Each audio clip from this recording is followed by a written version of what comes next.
Hello guys, आज का हमारा टॉपिक है kidney function test. Kidney function test के अंदर हम पढ़ेंगे कि किडनी में अगर किसी भी कंडीशन के कारण कोई भी एबनॉर्मलिटीज आती हैं तो उसमें कौन कौन से टेस्ट परफॉर्म किए जाते हैं। किडनी फंक्शन टेस्ट को कभी कभी डॉक्टर लिख देते हैं KFT या फिर RFT। तो KFT का मतलब होता है kidney function test and RFT का मतलब होता है रीनल फंक्शन टेस्ट। रीनल को हम किडनी भी बोलते हैं, इसलिए रीनल फंक्शन टेस्ट। अब ये टेस्ट पढ़ने से पहले हमें किडनी के बारे में पता होना चाहिए कि किडनी हमारी बॉडी का कितना इम्पोर्टेंट ऑर्गन है। तो किडनी का हम यहाँ पे एक शॉर्ट इंट्रो लेंगे जिसमें किडनी का स्ट्रक्चर और उसका फंक्शन डिस्कस करेंगे। तो किडनी जो होती है वो एक बीन शेप्ड ऑर्गन होती है, ठीक है, जिसका जो हमारा किडनी है उसका जो आउटर रीजन होता है उसको कॉर्टेक्स और जो इनर मतलब कि अंदर का रीजन है उसको मेडुला बोलते हैं। इसका जो स्ट्रक्चरल एंड जो फंक्शनल यूनिट होता है वो होता है नेफ्रॉन। जो नेफ्रॉन है वो बहुत ज़्यादा इंपॉर्टेंट रोल प्ले करता है किडनी में। और जो नेफ्रॉन है वो फ्लो करता है हमारा कॉर्टेक्स और मेडुला के बीच में। जो हमारे दो किडनी होती हैं उन दोनों किडनी में मतलब कि एक किडनी में कम से कम 1 मिलियन नेफ्रॉन फ्लो करते हैं। तो अगर देखा जाए तो जो नेफ्रॉन है वो हमारा क्या है, कैपिलरी का गुच्छा है, जिसे बोलते हैं कैपिलरी का गुच्छा, ठीक है। वो कौन है, ग्लोमेरुलस। ग्लोमेरुलस मतलब कि वो एक फिल्ट्रेशन का काम करता है। जैसे कि हमारे जब हम चाय छानते हैं तो जो पत्ती होती है वो ऊपर आ जाती है और जो हमारा चाय है वो छन के नीचे आ जाती है। तो सेम उसी तरीके से हमारा ग्लोमेरुलस भी वर्क करता है। ग्लोमेरुलस भी जो हमारा वेस्ट प्रोडक्ट है, ठीक है, जो हमारा ब्लड है, वेस्ट प्रोडक्ट तो बाद में बनता है बट जो हमारा ब्लड है उसको फिल्टर करता है, ठीक है। और जो हमारा ग्लोमेरुलस है, ठीक है, जो वो ग्लोमेरुलस कैप्सूल है उसको कवर करके रखता है हमारा बोमेन कैप्सूल, ठीक है। जो बोमेन कैप्सूल है वो हमारा ग्लोमेरुलस को कवर करके रखता है, ठीक। और जो ग्लोमेरुलस है वो क्या करता है, बॉडी को, जो हम बॉडी से जो ब्लड है उसको फिल्टर करता है। तो ग्लोमेरुलस का मेन वर्क यहाँ पर यह होता है कि जो हमारे कंपोनेंट है, ठीक है, मेन कंपोनेंट है, जैसे कि हमारे विटामिन हो गए, प्रोटीन हो गए, उनके जो लार्ज मॉलिक्यूल होते हैं, ठीक है, जो बड़े मॉलिक्यूल होते हैं उनको वो क्या करता है, उनको एब्जॉर्ब कर लेता है। और बाकी जितने भी छोटे, सिर्फ बड़े वालों को वहां पे वो एब्जॉर्ब कर लेता है। जो छोटे बचे उनको वो प्रॉक्सिमल कन्वोलेटेड ट्यूब्यूल्स में भेज देता है। अब जो हमारा प्रॉक्सिमल कन्वोलेटेड ट्यूब्यूल है वहां पे क्या है, जो हमारे जितने भी स्मॉल साइज के मॉलिक्यूल बचे, ठीक है, वही कंपोनेंट विटामिन प्रोटीन वगैरह, उनको वो क्या करता है वहां पे फिर वो रीएब्जॉर्ब करता है। कहाँ पे, प्रॉक्सिमल कन्वोलेटेड ट्यूब्यूल में वो रीएब्जॉर्ब करता है और वहां से वो ब्लड में सेंड कर देता है, ठीक है।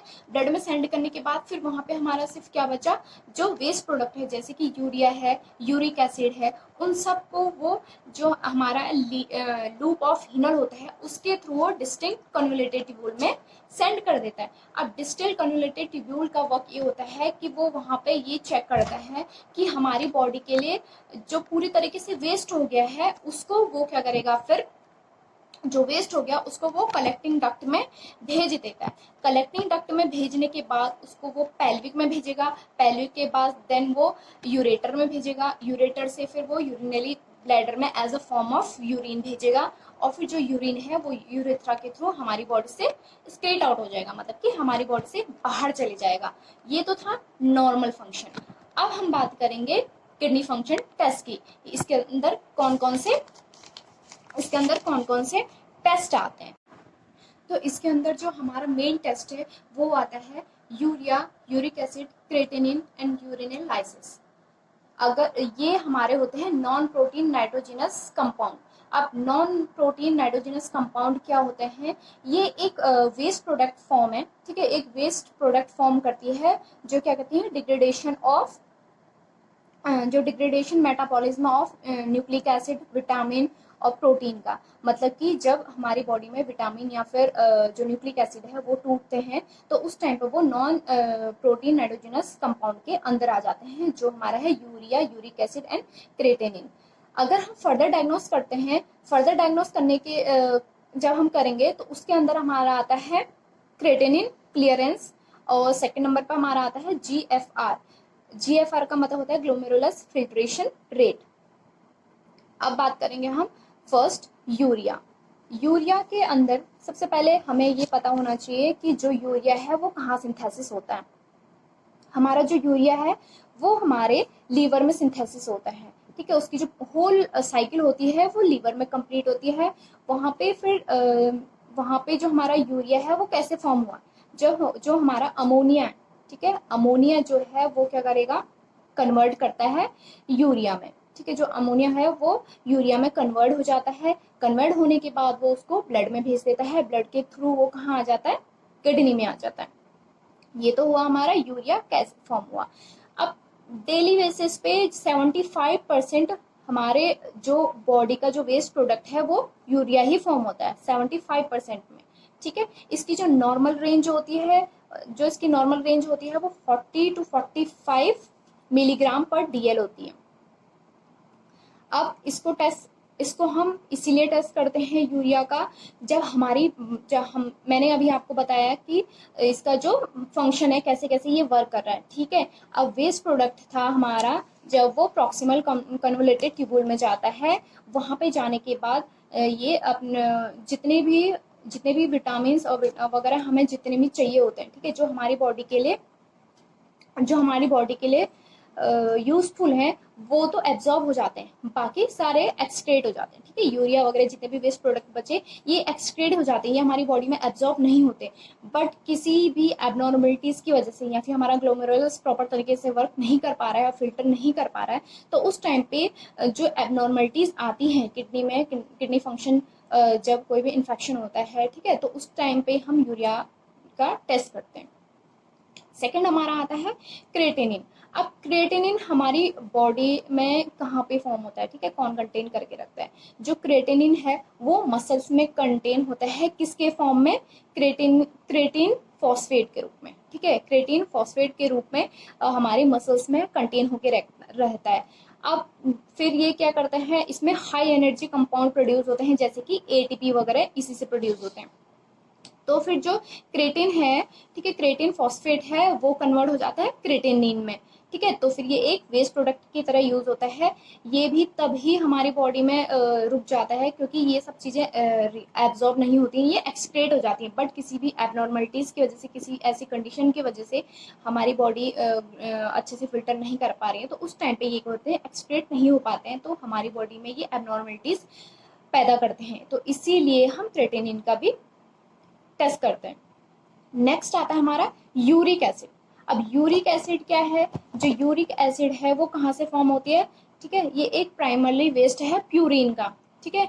प्यूरिन क्या होता है, जो हमारे प्यूरिन जो हमारा न्यूक्लिक एसिड है, ठीक है, न्यूक्लिक एसिड का एक प्रिकर्सर होता है, जैसे कि हमारा क्या प्यूरिन है, एडेनिन है, ग्वानिन है, ये सब। बट जो हमारा यूरिक एसिड है वो तब फॉर्म होता है जब हमारा प्यूरिन का मेटाबॉलिज्म होता है, ठीक है, तब जाके ये वेस्ट प्रोडक्ट में कन्वर्ट होता है यूरिक एसिड। तो यूरिक एसिड जब वेस्ट प्रोडक्ट में कन्वर्ट हो गया तो ये भी एब्जॉर्ब नहीं होता, ये भी एक वेस्ट प्रोडक्ट की तरह होता है, तो ये भी एक्सक्रेट आउट होना चाहिए। बट एबनॉर्मलिटीज की वजह से ये भी एक्सक्रेट आउट नहीं हो पाता है, तो बॉडी में ये इन्फेक्शंस, हमारी जो किडनी है उसमें इन्फेक्शंस वगैरह कॉज करने लगते हैं, इसीलिए यूरिक एसिड का टेस्ट किया जाता है। फिर आता है फर्दर यूरिनलाइसिस। यूरिनलाइसिस क्या होता है, एक रूटीन एग्जामिनेशन होता है, ठीक है, एक रूटीन एग्जामिनेशन है जिसमें हम क्या करते हैं, माइक्रोस्कोपिक करते हैं, ठीक है, केमिकली, माइक्रोस्कोपिकली और फिजिकली हम इसके अंदर देखते हैं। फिजिकली के अंदर हम क्या देखेंगे, उसका अपीयरेंस देखेंगे, उसका कलर कैसे आ रहा है, कलर प्रोडक्शन कैसा है वो देखेंगे। केमिकली के अंदर हम उसका पीएच देखते हैं, ठीक है, और उसकी ग्रेविटी देखते हैं, उसका प्रोटीन ग्रेविटी प्रोटीन देखेंगे, प्रोटीन के अंदर जो हमारे इलेक्ट्रोलाइट्स हैं, ठीक है, सबसे ज़्यादा प्रोटीन देखा जाता है, बिलिरुबिन चेक करते हैं, तो ये सारे हमारे केमिकल के अंदर आ गए। देन हम माइक्रोस्कोपिक करते हैं, माइक्रोस्कोपिक के अंदर हम उसके एपिथेलियल सेल्स वगैरह देखते हैं, ठीक है, आरबीसीज वगैरह देखते हैं, ज़्यादातर 1 to 2 के बीच में आती है। और इसका जो डेली प्रोड्यूस होता है हमारे मेन एडल्ट्स में जो प्रोड्यूस होता है 750 से 2000 ml पर 24 हार्स, ठीक है। और इसका जो एवरेज है पर पर्सन का, वो है हमारा 1.5 लीटर पर पर्सन। अगर हम क्या कहते हैं, अगर हम जब माइक्रोस्कोपी करते हैं, ठीक है, तो हम क्या देखते हैं, जब जो हमारी किडनी हो प्रॉपर तरीके से वर्क नहीं कर पा रही है, तो जो नेफ्रॉन है, तो इसका मतलब है कि नेफ्रॉन में किसी भी तरीके से एबनॉर्मलिटीज़ वगैरह आ रही हैं। तो इस एबनॉर्मलिटीज़ या फिर हमारा जो लूप ऑफ हिनल है या हमारा डिस्टिंक्ट कन्वोलेटेड है, इनमें कोई इन्फेक्शन हो रहा है, इनमें कोई इन्फेक्शन हो रहा है, तो उसको हम माइक्रोस्कोपिकली एग्जामिनेशन करके चेक कर सकते हैं। ठीक है, माइक्रोस्कोपी एग्जामिनेशन से चेक करते हैं, तो और माइक्रोस्कोपी एग्जामिनेशन से हमने चेक कर लिया। बट जो हमारा जब हम यूरिन एनालिसिस करते हैं तो रूटीन एग्जामिनेशन के लिए हम सबसे ज़्यादा रिकमेंड करते हैं मॉर्निंग यूरिन। ठीक है, मॉर्निंग यूरिन करते हैं क्योंकि उसमें जो हमारे इलेक्ट्रोलाइट्स होते हैं वो हमें प्रॉपर तरीके से देख पाते हैं। ज़्यादातर हमें उसमें बिलिरुबिन, प्रोटीन, ये सब चीज़ें प्रॉपर अमाउंट में मिल जाती हैं, तो इसलिए हम मॉर्निंग जो यूरिन है वो रिकमेंड करते हैं। ये था हमारा यूरिनल लाइसिस, ये हमारे मेन टेस्ट है, और ये हमारा पूरा जो किडनी फंक्शन टेस्ट है उसके अंदर आ जाता है। ये था हमारा आज का लेक्चर। Thank you.